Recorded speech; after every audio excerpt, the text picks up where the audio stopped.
ശബരിമല സ്വർണമോഷണം നിയമസഭയിൽ കയ്യാങ്കളി. ശബരിമല സ്വർണമോഷണ കേസ് സഭയിൽ ഉന്നയിച്ചതിനെ ചൊല്ലി ഭരണ പ്രതിപക്ഷാംഗങ്ങൾ തമ്മിൽ രൂക്ഷമായ വാക്പോര്. വിഷയത്തിൽ അടിയന്തര പ്രമേയത്തിന് നോട്ടീസ് നൽകിയതിനെ തുടർന്ന് സഭ പ്രക്ഷുബ്ധമായി. വിദ്യാഭ്യാസ മന്ത്രി വി ശിവൻകുട്ടിയും പ്രതിപക്ഷവും തമ്മിലാണ് പ്രധാനമായും വാക്കേറ്റമുണ്ടായത്.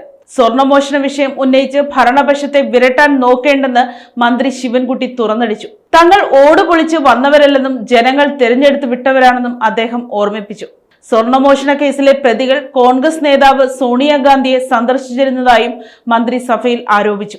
മന്ത്രിയുടെ പരാമർശങ്ങൾക്കെതിരെ പ്രതിപക്ഷം മുദ്രാവാക്യ വിളികളുമായി എഴുന്നേറ്റു.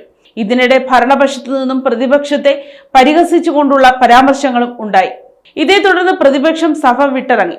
ഗുരുതരമായ വിഷയങ്ങൾ ചർച്ച ചെയ്യാൻ ഭരണപക്ഷം തയ്യാറാവുന്നില്ലെന്ന് പ്രതിപക്ഷ നേതാവ് വി ഡി സതീശൻ പിന്നീട് മാധ്യമങ്ങളോട് പറഞ്ഞു.